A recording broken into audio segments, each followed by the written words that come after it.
Sydney Korean Festival 2016. Korean Day in French high schools. Taiwan's Calla Lily Festival. Bhutandu New Year customs. Graphic designer Jeon Ye-na from working holiday to full-time employment.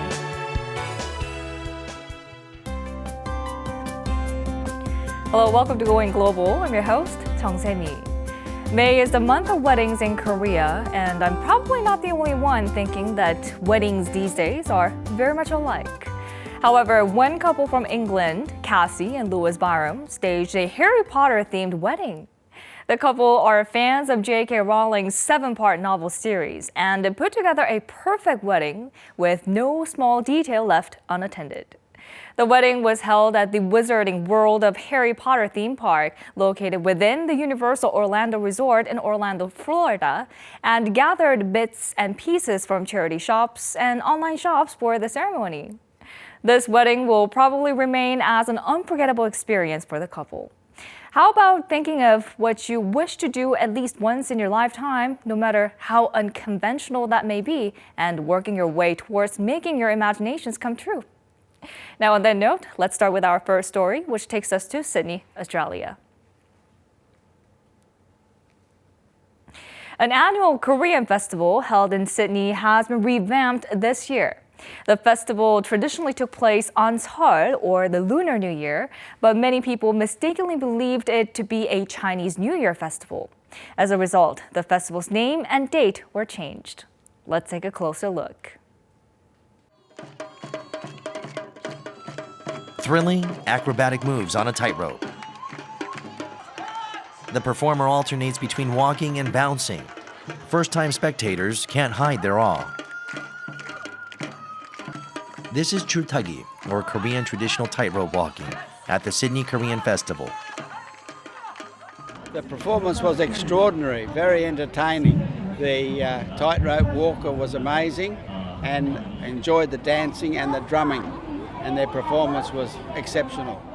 어쨌든 허공이 줄이라는 것은 늘 기원성 의미를 담고 이야기를 풀어나가는 거거든요. 그래서 그런 이야기들을 이 축제판에서 원흥꽃처 개인적으로도 즐기고 많은 분들하고 교감을 나누면서 즐겼다고 생각합니다. The Sydney Korean Festival took place in 2012 as a way for Korean expatriates to celebrate Seol, or Lunar New Year. However, a growing number of people began to assume that the Korean festival was part of Chinese celebrations for the Lunar New Year. As a result, organizers decided to change the event name and date. 세대와 세대, 문화와 문화, 나라와 나라 사이에 다리 역할을 합니다. 특히 한국과 호주 사이에 그 커다란 다리 역할을 할 수 있다고 믿기 때문에 이 축제를 개최하게 되었습니다. This year, visitors get to experience Korean culture firsthand, as well as traditional and modern Korean cultural performances. Many visitors eagerly put on hanbok, or Korean traditional dress. Oh, the Korean festival is good. I like the food and the K-pop stuff. It looks good. And the hanbok is cute. Yeah. 30,000 visitors took part in the day-long festival, showing how Korean culture is flourishing in Australia. Organizers plan to turn the Sydney Korean Festival into a week-long regional festival in the future. Moving on to our next story. This year marks 130 years of bilateral ties between Korea and France, and numerous French schools have held Korean Day festivals. How interested are French students in Korean culture? Let's visit one school and take a look. This is Claude Monet Middle and High School, where the first Korean Day event is taking place. French educational offices see ink and wash paintings and calligraphies featuring Hangul, or the Korean alphabet, made by French students. On Korean Day, French students in love with Korean culture give presentations, and students from sister French and Korean schools meet for the first time. Ah bah bien sûr, aujourd'hui c'est un grand honneur pour nous. Pour le lycée Claude Monet, bien sûr. The event took place simultaneously in Korea and France via video conferencing and started with a congratulatory message by the superintendent of Paris's Office of Education. Following the message, French students took part in the recital of the Korean folk song Jindo Arirang. They seem to have mastered the spirit of the song. The students learned the song during their Korean culture class, which was first offered in September last year. Au début, je ne savais pas trop ce que c'était exactement la Corée. Et après, quand on m'a fait découvrir la Corée avec commencer à m'intéresser à la Corée, j'ai tout de suite adoré. The school designated Korean traditional culture and Korean language classes as electives in September of last year, targeting students who are interested in Korean drama and K-pop. However, the classes turned out to be more popular than expected, and additional classes will be created this coming September. Là, il y a vraiment de plus en plus d'élèves. On va dire que je pense que l'année prochaine, on va avoir une classe de 25 élèves. There are 20 middle and high schools all over France that teach Korean traditional culture. Korean Day festivals have taken place in other schools nationwide.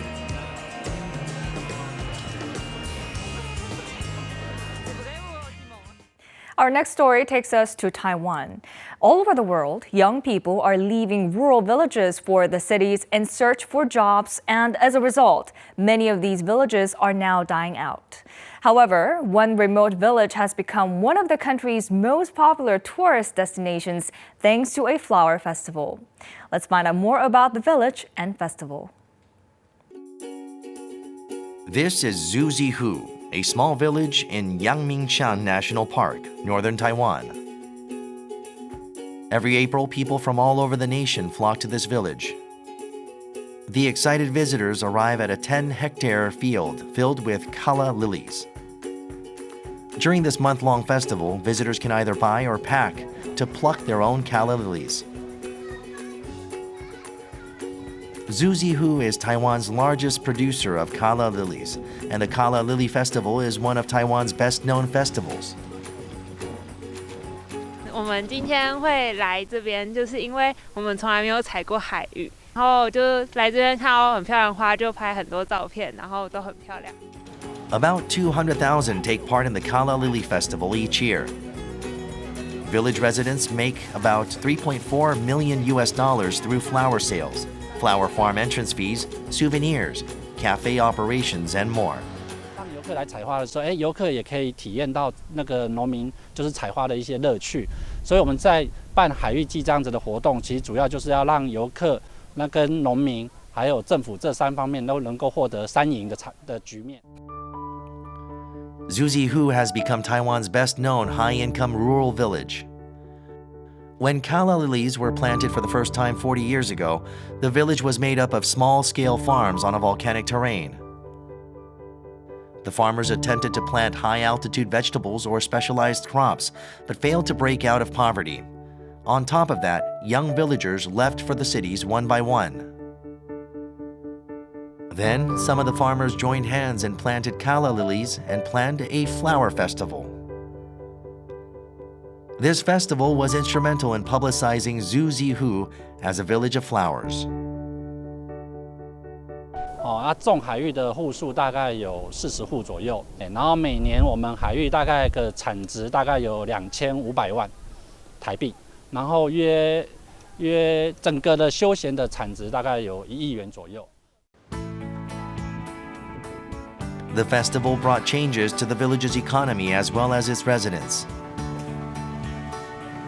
Young people who'd left for the cities returned, transforming the village into Taiwan's most active agricultural village. Zuzihu residents found a golden opportunity in bleak circumstances. The village serves as a beacon of hope for other rural communities worldwide facing similar problems.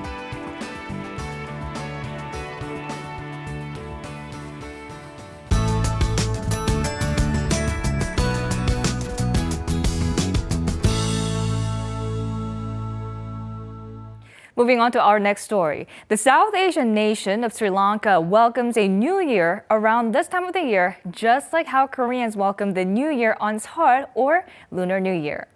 Let's take a closer look at Tamil New Year, also known as Puthandu. Here in Sri Lanka, people are intent on boiling coconut milk. The shape that arises as the milk boils will help determine a person's fortune for the year. This is kiribath, which means milk rice. Like tteokguk or Korean rice cake soup, kiribath is eaten on the New Year's Day. කිරිබත් හදාන්නේ අවුරුද්දේ මුල්ම කෑම වශයෙන්. අපි කිරි උතුරු වෙනකොට ඒක මට ලොකු සතුටක් ගෙනුණා. අපි හිතන්නේ අපේ මුළු අවුරුද්දම සතුටින් සාමෙන් කිරි ඉතිරෙන අවුරුද්දක් වශයෙන් වෙන්න කියලා. Sri Lankans celebrate Puthandu, or Tamil New Year, around this time of the year, just as Koreans celebrate Seol, or the Lunar New Year. Relatives give money wrapped in betel leaves as a sign of luck, wishing everyone good fortune. Family members bow to the elders and get words of blessings. A similar scene can be seen in Korea during Seol. Parents apply oil on their children's hair to signify a long and healthy life. I like to be more rich, and as well as I need a nice progress for this year. Colombo Fort Station, the main rail gateway to and from the capital, was extremely busy all week. Compared to last year, there were more people bound for home. When we compare the number of passengers this year, exactly the 15% more than the last year. But we have provided so many the special trains for the railway commuters, as well as still we are having some stock of special trains. Other South Asian and Southeast Asian nations, where Hinayana Buddhism and Hinduism are both practiced, celebrated the same holiday.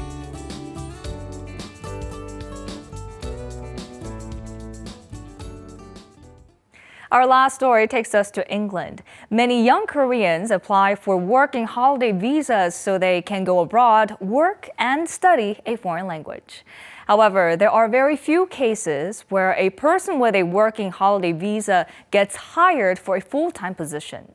Graphic designer Jeon Ye-na is a success story who originally landed in England with a working holiday visa but got herself a full-time job. Let's find out more. This is a Britain-based media company that uses computer graphics to create scenes for advertisements, movies, and promotional materials. Jeon Ye-na is the company's sole Korean employee. She's known for her outstanding imagination and creativity and fast hands.